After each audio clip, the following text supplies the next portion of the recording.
Okay, hi. I want to just take you through task 3, just to let you know what we're expecting and how you are to submit task 3 via Blackboard. So what you do is you come into the unit site and just be aware that I'm actually viewing this through the teacher's lens. So there's some things that you go, hang on a minute, I don't have that when I was seeing my Blackboard unit site, but that's why. But basically the process is exactly the same. So what you do is when you come in, you want to go to assessments, and then you want to scroll down, and what I want you to do is I want you to find task 3, which is here, and you'll obviously see that there will be a due date there in that area. It's a fail pass task. So what that means is it does not go towards your grade point average. You'll either get a fail or a pass, and in order to pass the work experience and industry unit, which is part of this professional placement unit, you need to pass all your tasks. Now, we have created tasks so they're not heavily burdensome to you in terms of the learning, but really they're about making sure that you're managing your time really well, making sure that the unit that you're studying as you're doing your full-time placement, paid placement, is aligned to what you're doing. So it's really up to you to make sure you're really having that student-centered learning approach and self-directed approach to make sure that your professional development plan sign-off process is really aligned to what you're doing in your workplace, so you're getting the best outcome for yourself. So once you've located task 3, which is here, what I would like you to do is click onto this blue link here, and this is basically taking you to a preparation area before you're going to submit. You've got some more details here. So what you're supposed to do is relook at your professional development plan, which was assessment 1, which is a graded assessment and part of professional placements A. You would have done that, received feedback and received a grade. And what we want you to do now is to reflect on that and then set up your workplace supervisor sign off and set up a time where your workplace supervisor will see what you've achieved. Okay, so to do that and to prepare for that well, it's a good idea to use the template. So what you do is you click on here and then you'll find that you can download it here.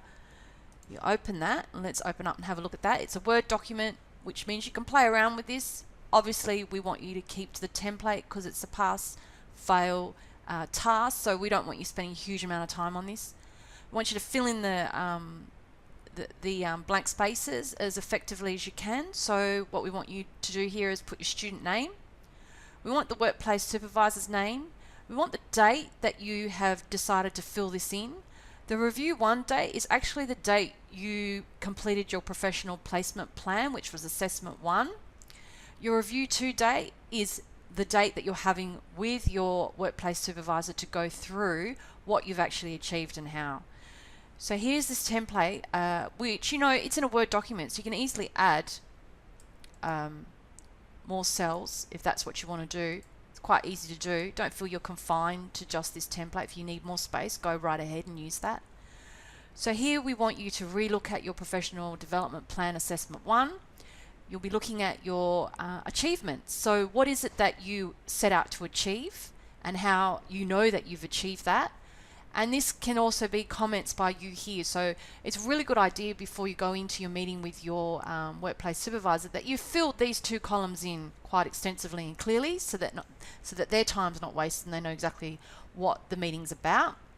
Please definitely tell them before you set up the meeting that this is an assessment component of the unit and that you will need to have up to 15 minutes time with your workplace supervisor so they can go through that. Then allow them to give you feedback. They might want to do that in front of you. They might not. They might not want to. Allow them to have that choice. Depending on how they want to give you feedback, this is the area that they'll need to fill in here, and that's based on, okay, well, you're saying that you've developed this skill, for example. It could be employability skill, it could be something like communication skills, it could be a technical skill. So make sure you're really being clear of what you're talking about, whether it's a technical skill or an employability skill. And make sure your comments are clear, and they might want to comment on that as well and say, well, actually, no, I disagree. You actually haven't met that yet. Or you did really well because of this, this, and this. So allow them to make that comment. Once they've done that, make sure you save it to to your pin or to your work hard drive or whatever it is, or your laptop, and get ready to submit this once that's ready. Okay, so when you're filled it all in, had your appointments all been signed off, you're ready to submit. So what you need to do is, we'll start again. You need to come into Blackboard, go to assessment and tasks, find where task 3 is, which is here. Click on that. Make sure you're doing this before the due date. And don't go anywhere else. You don't need to do that. Obviously, you need to read the Swinburne Assessment Declaration, etc. But this is how you submit. You just click here. It's as simple as that. You can review the rubric before you submit.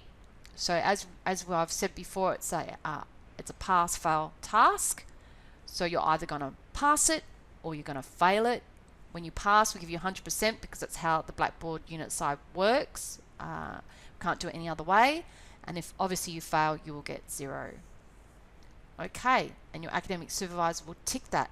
So once you're ready to submit, you scroll down and you go here, browse my computer, pick which file, and obviously go through that process and submit. Make sure you've submitted, and that's it, done.